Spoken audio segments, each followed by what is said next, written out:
ప్రమాణ స్వీకారం చేసిన రోజు చంద్రబాబు నాయుడు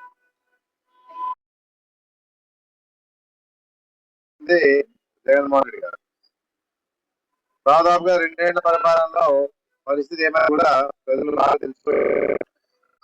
చంద్రబాబు నాయుడు ఏదైనా మాట్లాడాలనుకుంటే మారే పరిస్థితి ఏం లేదు.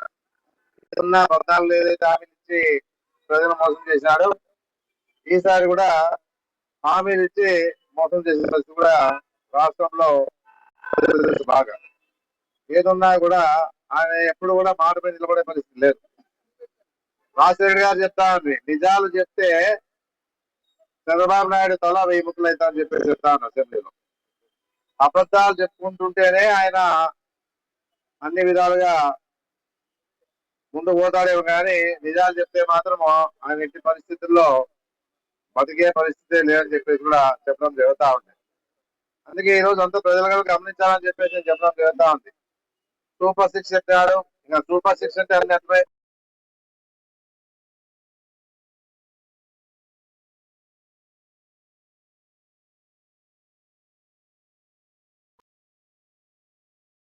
విధంగా కేసులు ఇవే జరుగుతా ఉన్నాయి కానీ ఎక్కడ కూడా ఆయన మాట నిలబెట్టుకునే పరిస్థితి లే.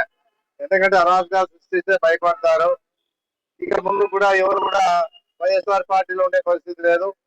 ఏదున్నా మన పార్టీనే అన్ని విధాలుగా ముందుకు తీసుకోవచ్చు అని చెప్పేసి భ్రమలో చంద్రబాబు నాయుడు లోకేష్ గారు ఉండే పరిస్థితులు కనపడతామని అనిపిస్తా. ఎన్ని అయినా కూడా ప్రజల్లో వ్యతిరేకం వచ్చాక ఎవరు ఏం చేయలేదు. ఎందుకంటే మీరు ఏదైతే అబద్ధాలు చెప్పి అధికారానికి వచ్చినా కూడా బాగా తెలుసు. అన్ని విధాలుగా సిలిండర్ ఫ్రీ, బస్సు ఫ్రీ, ఎంతమంది ఉంటే ఎంతమందికి అమ్మఒడి, ఎంతమంది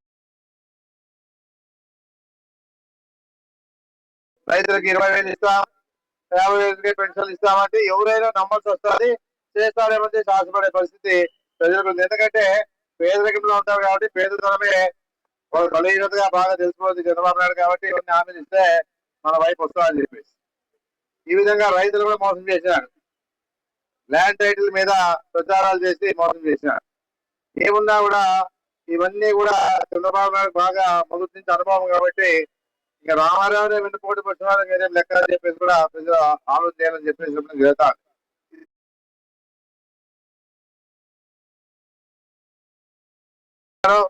అనేది కూడా బాగా తెలుసు.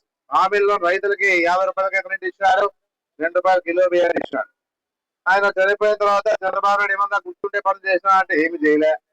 అదే కాకుండా రాజశేఖర్ గారు వచ్చినప్పుడు అమ్మఒడి ఇచ్చినాడు, ఉచితంగా కరెంట్ ఇచ్చినాడు, రైతులకి రుణమాఫీ చేసినాడు, ఫీజు రీయింబర్స్మెంట్ ఇచ్చినాడు, ఆరోగ్యశ్రీ ఇచ్చినాడు. చెప్పుకుంటూ పోతే ఎన్ని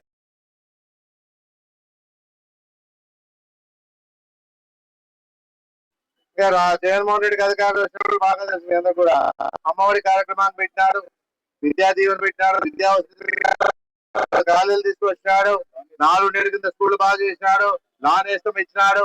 ఏదైనా కానీ గుర్తు పెట్టుకుంటే పనులు రైతులకు రైతు భరోసా ఇచ్చినాడు, 45,000 18,000 ఇచ్చినాడు. ఏ రకంగా చూసినా కూడా ఉద్యోగాలు కూడా ఆయన ఎంత వీలైతే ఉద్యోగాలు సచివాలయాలు ఏర్పాటు చేసి వాలంటీర్ వ్యవస్థ తీసుకొచ్చి 1,20,000 ఉద్యోగాలు గవర్నమెంట్ ఉద్యోగాలు ఇచ్చి అవుట్ సోర్సింగ్ కింద ఇచ్చేసి ఎక్కడైనా ఖాళీ అయిన డిపార్ట్మెంట్ అంతా కూడా భర్తీ చేసి ఆ రకంగా జగన్మోహన్ రెడ్డి గారి పరిపాలనలో ఆ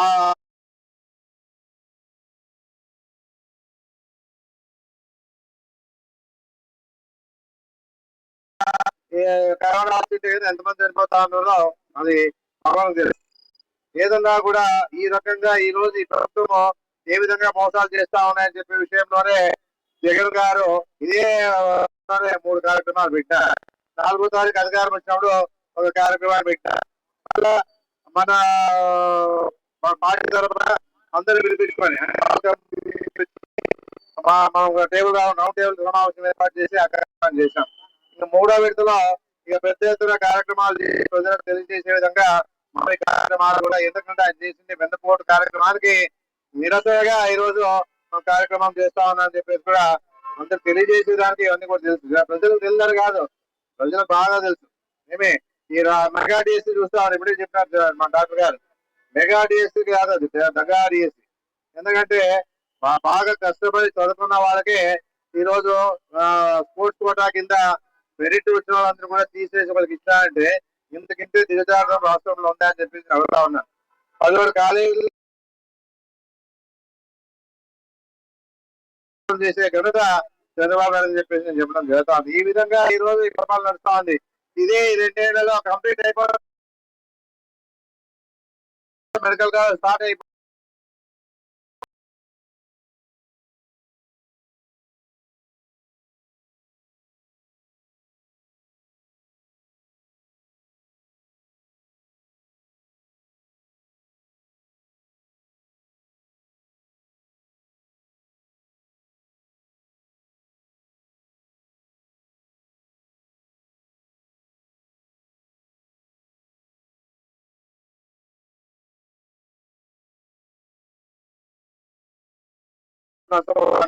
గిట్టుబాటు ధరలు లేవు. ఏదున్నా కూడా ఈ రోజు పరిస్థితుల్లో ఈ ప్రభుత్వం ఏ విధంగా నడుస్తుందని కూడా ప్రజలకు బాగా ఏ విధంగా దోపిడీ రాజ్యం జరుగుతా ఉంది. అక్కడ ఉన్నటువంటి ఆ రాజధాని ఏర్పాటు చేస్తామని చెప్పేసి చెప్పడం జరుగుతా ఉంది. రాజధాని 60 ఏళ్ళు 70 ఏళ్ళు కష్టపడితే హైదరాబాద్ డెవలప్మెంట్ అయింది. హైదరాబాద్ ఏర్పాటు చేసిన తర్వాత డెవలప్మెంట్ కావాలంటేనే అన్నేళ్ళు పట్టింది. మళ్ళీ ఈయన ఈ వచ్చిన వల్ల రాజధాని చేస్తా అంటాడు. ఒక స్క్వేర్ ఫీట్ 20,000 రూపాయలు ఇస్తాడు. ఎక్కడ ఏది కూడా వర్షాలు వస్తే నీటిలో నిండిపోతా ఉంది. దాన్ని మళ్ళీ పంపింగ్ చేసేదానికి ఒక 500 కోట్లు 600 కోట్లు ఖర్చు పెట్టాడు. ఈ దోపిడీ విధానమే ఎక్కువైపోయింది కానీ ఏ రకం కూడా ప్రజలకి మంచి చేస్తామనే ఆలోచన ఇక్కడ లేదు. యువత మోసం చేశారు, మహిళలకు మోసం చేశారు. అన్ని విధాలుగా అన్ని రకాలుగా ఏ విధంగా కూడా ఈ ప్రభుత్వం న్యాయం చేయాలని చెప్పేసి ఈ పోరాటం చేస్తారు.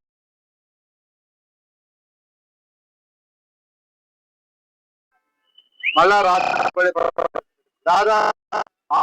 ఇప్పుడే ముందు అప్పు ఉంది. అంటే 2014 19 2.5 లక్షల కోట్లు అప్పు చేశారు. వాళ్ళు జగన్మోహన్ రెడ్డి గారు నవరత్నాల కార్యక్రమానికి డెవలప్మెంట్ చేస్తూ నవరత్నాల కార్యక్రమానికి 3,60,000 కోట్లు అప్పు చేస్తే ఇప్పుడు చంద్రబాబు నాయుడు 2 ఏళ్ల పరిపాలనలో 3.5 లక్షల కోట్లు అప్పు చేసి రాష్ట్రాన్ని ఏ విధంగా అప్పుల పాలు చేస్తామని కూడా గమనించాలని చెప్పేసి చెప్పడం. దాదాపుగా 20-30 వేల కోట్లు వడ్డీలు కట్టే పరిస్థితి వస్తా ఉంది. ఈ రోజు అయిపోతారు అప్పులు తీసుకున్నా వస్తానే ఉన్నాడు. ఇప్పుడు 3.5 లక్షల కోట్లు అయింది. ఇంకా ఎన్ని కోట్లు చేస్తాడు ఈ 3 ఏళ్ల పరిపాలనలో ఎవరికి తెలియదు. ఏదున్నా కూడా ఏ విధంగా వచ్చినప్పుడు ఏమి ప్రజలకి ఆదుకుంటాము, ఏ విధంగా రైతులకు సహాయం చేస్తాము, ఏ విధంగా నిరుద్యోగులకు ఉద్యోగాలు వస్తాయి, మహిళలకు ఏం న్యాయం చేస్తాము, ఈ విధంగా అప్పులు చేసుకుంటా పోతే ఈయన అప్పులు చేసి ప్రజలకు ఇచ్చా అంటే ఏమి లే. జగన్మోహన్ రెడ్డి గారు అన్ని విధాలుగా అభివృద్ధి కార్యక్రమాలు చేసుకుంటూ ప్రజలకి ఎన్ని రకాలుగా ఇచ్చినారని నెరవేర్చుకుంటూ వచ్చారు. మళ్ళీ 3.5 లక్షల కోట్లు అప్పు చేసి చంద్రబాబు నాయుడు చేసినారంటే రాజధాని. రాజధానిలో ఏముందో ఏమో తెలియదు కానీ రైతులంగా భూములు తీసుకొని వాళ్ళకి వాళ్ళు స్వచ్ఛందంగా వచ్చి మాకు భూములు ఇస్తా ఉన్నారు, మేమేమో వాళ్ళు ఇచ్చినప్పుడు మీరెందుకు బాధపడతామని చెప్పేసి ఈ రోజు రైతులే బాధపడతా ఉన్నారు. మాకు ఇచ్చే స్థలాన్ని కూడా ఎక్కడ ఇస్తా ఉన్నారో తెలియదు. వాళ్ళకి ఇంపార్టెంట్ మాకు ఏ విధంగా కూడా న్యాయం జరగదని చెప్పేసి మాట్లాడేలో ప్రజలు ఉన్నారని చెప్పేసి కూడా నేను చెప్పడం జరుగుతాను. అందుకే ఈ విధానాన్ని తరింపడాలంటే ప్రజలు చైతన్యవంతం కావాలా, యువత అంతా కూడా ముందుకు రావాలా. ఇప్పుడు మళ్ళా పవన్ కళ్యాణ్ చేస్తా ఉన్నాడు. పవన్ కళ్యాణ్ అధికారం రావాలి అంతే. ఆయన ఏ విధంగా కూడా ప్రజల్లోకి పోయి ప్రజల కష్టాలు తెలుసుకొని చంద్రబాబు నాయుడు ద్వారా చేస్తాము, చంద్రబాబు నాయుడు చేసే కార్యక్రమాలన్నీ కూడా నిలదీస్తామనేది లేదు. నేనేం డిప్యూటీ సీఎం అయిపోయినాను అయిపోయింది. ఆయన చెప్పిన హామీలు అప్పట్లో తెలుసు కదా ఏమైతే విమర్శించారో. సామాజిక న్యాయం చేస్తామన్నాడు ఎన్నో రకాలుగా. ఈ రోజు చూస్తా అంటే సామాజిక న్యాయం లేదు, ఎక్కడ లేదు. 33,000 మహిళలు ఎక్కడ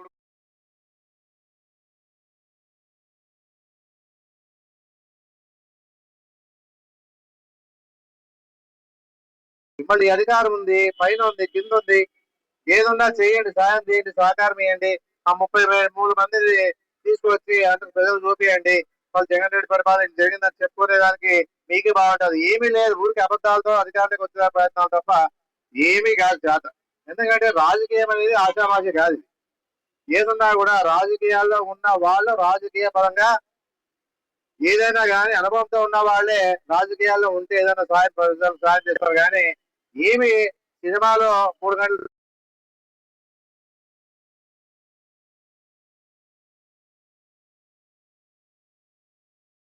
ప్రజల్లో ఉండే పరిస్థితి ఉండాలి. ప్రజలు ఏమీలే, ఎక్కడికి పోతున్నారు తెలియదు, ఎక్కడ ఉన్నారు తెలియదు. ఇంత అరాచకాలు చేస్తా కూడా ఏం నోరు పెరుగుతుందా. చంద్రబాబు గారు కానీ ఎక్కడికి రానంటాడు. మీరు ఉంటే ఉండండి పోండి కార్యకర్తలు మాట్లాడతాడు. మీ ఇష్టం, మీరు ఉంటే ఉండండి లేకపోతే లేదు. నేను 15 ఏళ్ళు మద్దతు ఇస్తా అంటాడు. కాపులంతా ఆశ పెట్టుకున్నాడంతా కాపులంతా కూడా వ్యతిరేకమైన పరిస్థితి వస్తా ఉంది. ఏదున్నా కులాలతో రాజకీయం చేస్తే ఈ విధంగా ఉంటుంది. కులాలు అనేది రాజకీయాలు ఉండదు. ఏదున్నా కూడా అన్ని వర్గాలను కలుపుకొని రాజకీయం చేస్తే తప్ప ఈ రాష్ట్రంలో మనగడ ఉండదని చెప్పి కూడా నేను చెప్పినాను. నేత కులాలు పెట్టుకొని 2014లో 19 వరకు చూసాం కదా. ఆ రోజు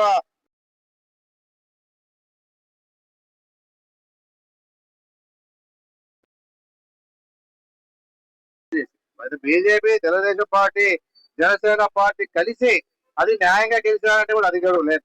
కొరకాల ప్రభాకర్ గారు చెప్పినట్టుగా 1 గంట వరకు 2 గంటల వరకు పోల్ చేసి దాదాపుగా 50 లక్షల ఓట్లు అధికంగా వచ్చేసి వాటి ద్వారా గెలుపొందిన వాళ్ళు వీళ్ళు ప్రజా నాయకులు అవుతారని చెప్పి చెప్పడం చేస్తాను.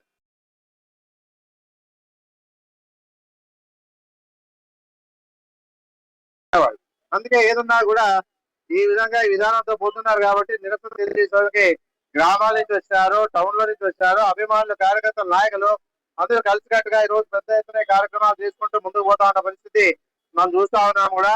ఏదన్నా ఇలాంటి కార్యక్రమాల ద్వారానే ప్రజలే పోతాం. ఆ చంద్రబాబు నాయుడు గతంలో ఏం చేసినా అంటే మనం అందరూ తెలుసు.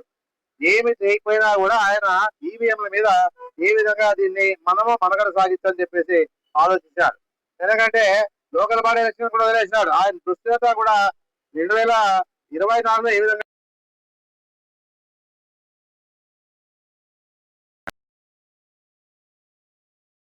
మళ్ళీ 2029లో ఎప్పుడైనా మన గడవింపు కలగాలి. మనకి ఏదున్నా కూడా ఏ విధంగా కూడా ఇలాంటి సమస్యలు వచ్చినప్పుడు దాని మీద జగన్మోహన్ రెడ్డి గారు కూడా ఒక కన్ను పెట్టాల. ఏదున్నా కూడా ఈ విధానాన్ని ఉంటే మనము నష్టపోతాం కాబట్టి ఈవీఎంలతో వాళ్ళు అందుబాటు అయిపోయింది. ఎక్కడ కూర్చున్నా కూడా వచ్చేసింది. ఏముంది ఇప్పుడు ఈ నుంచి మనం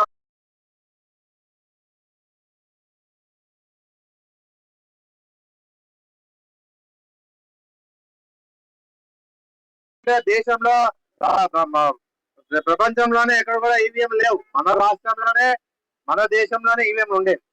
అంతేగాని ఎక్కడ కూడా లేవని చెప్పేసి కూడా ప్రజలు గమనించాలా. ప్రజలు ఓటేశారు, అయినా అవి జగన్మోహన్ రెడ్డికి ఉపయోగకరంగా లేవని చెప్పేసి చెప్పడం చేస్తాది. మాకు కూడా ఉపయోగకరంగా లేవు.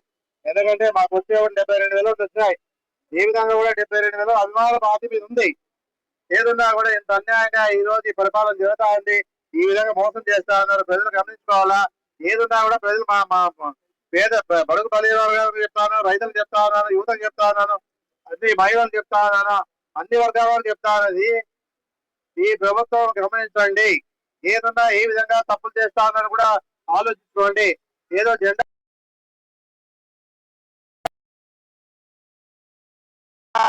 నాయకులు బాగుంటారు కానీ ఆ పార్టీల కార్యకర్తలు కూడా ఎవరు కూడా వాళ్ళ ఊహించినట్టు అక్కడ జరగలేదు. ఏదన్నా ఏ విధంగా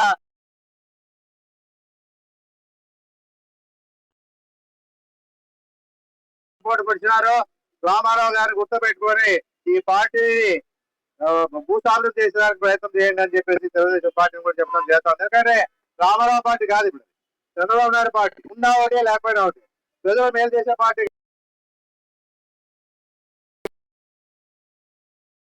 అందరూ ఐక్యంగా, అన్ని పార్టీలు ఐక్యంగా వచ్చేసి తొలగొట్టడానికి ప్రయత్నం చేసేదానికి నేనంతా సహకారం ఉండాలి. ఎందుకంటే పరిపాలన ఏ విధంగా 5 ఏళ్ల పరిపాలన జరిగిందా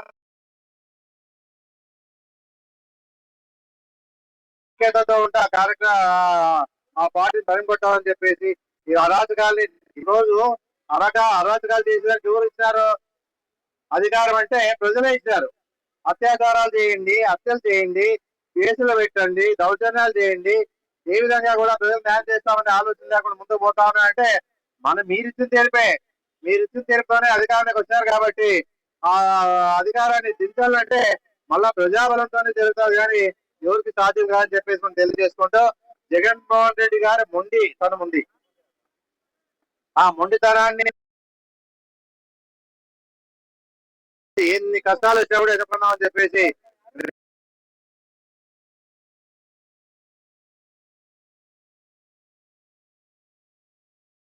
కాబట్టి ఏది వచ్చినా నేను ఉన్నా అని చెప్పేసి చెప్పే ధైర్యం ఉన్నది కాబట్టి అలాంటి వ్యక్తిని మర్చిపోకుండా కార్యకర్తలు, నాయకులు, అభిమానులు, ఏదైనా కూడా మేధావులు, బీసీ, ఎస్సీ, ఎస్టీ, మైనార్టీలు, యువత, మహిళలు అందరూ కూడా కలిసినట్టుగా ఈ రోజు మళ్ళా ఆలోచన చేసి జగన్మోహన్ రెడ్డి ముఖ్యమంత్రి చేస్తే రాష్ట్రాన్ని ఏదైనా కానీ ఏదో రకంగా ముందుకు తీసుకోవచ్చని చెప్పి చెప్పడం చేస్తా ఉంది. జగన్మోహన్ రెడ్డి ఇస్తే కార్యక్రమాలు చెప్పుకుంటూ పోతామని ఒక నిలబడుతుంది. అయినా ఈ అవసరం టైం లేదు కాబట్టి మనం కూడా ఎక్కడ చెప్పడం లేదు. ఒకటే చెప్తా ఉన్నా, ఏదున్నా ఇలాంటి మోసపూరితమైన ప్రభుత్వాన్ని తలంకొద్దా. జగన్మోహన్ రెడ్డి చేస్తున్నటువంటి మంచి మంచి ఈ ప్రోగ్రాంలు జగన్మోహన్ రెడ్డి గారిని ముఖ్యమంత్రి చేయాలని చెప్పేసి కూడా ధ్యాసతోనే ముందుకు పోదాం అని చెప్పేసి కూడా మీ అందరూ కూడా చెప్పుకుంటూ, ఇప్పుడు ఆందోళన పరిస్థితి కూడా తెలుసు బాగా. బీజేపీ పార్టీ అధికారం తీసుకొచ్చాక ప్రజలు ఏ విధంగా ఆలోచిస్తారో తెలుసు. ఏదున్నా కూడా మనం ఉన్నప్పుడు ఏ విధంగా డెవలప్మెంట్ చేసుకుంటూ పోయినా ఈ రోజు ఏమన్నా ఉంటే ఆ మెడికల్ కాలేజ్, బైపాస్ రోడ్ చెప్తానండి. Medical college, bypass road, degree college, Urdu college, రామ్జేలా బాగా చేసాం, రోడ్లు వేసాం, ప్రజల్లో పెన్షన్లు ఇచ్చాం, అందులాగా అందరి మీరుగా సార్లు ఇచ్చాం. ఏ విధంగా కూడా ఎట్టి పరిస్థితుల్లో ఏది కూడా మనం ఇప్పుడు ఇదే ఎదురు చూస్తా ఉన్నాం. ఈ కాంప్లెక్స్ చేస్తామంటేనే అడ్డుపడతా ఉన్నాం. ఈ విధంగా ఈ రోజు అభివృద్ధిని అడ్డుకునే పరిస్థితిలో ఈ కూటమి ప్రభుత్వం ఉందని చెప్పేసి కూడా ఎంత తెలుసు. కూటమిలో ఉన్న వాళ్ళు ఎవరైతే ఇప్పుడు ముఖ్య ఎమ్మెల్యేగా ఉన్నారో వాళ్ళు చేస్తా ఉన్నారు ఇవన్నీ కూడా. ఏదన్నా అభివృద్ధి కావాలనే పరిస్థితి లేదు. ఏదన్నా మాయ మాటలు చెప్పేదానికి ఏదో వాక్యాతంతో ప్రజలు నమ్మిస్తామని చెప్పే పరిస్థితి ఇప్పుడు లేదు. మనమంతా కూడా ఐక్యతతో ఉంటూ చెప్పేసి ఏదన్నా మనమంతా కూడా కలిసికట్టుగా ఉంటాం. ఏ దానికి కూడా భయపడే పరిస్థితి లేదని చెప్పేసి తెలియజేసుకుంటూ ఈరోజు గ్రామాల నుంచి వచ్చిన వారికి సర్పంచులు కానీ, ఎంపీటీసీలు కానీ, రైతులకు కానీ, అభిమానులకు కానీ, పార్టీ నాయకులు కానీ, కార్యకర్తలకు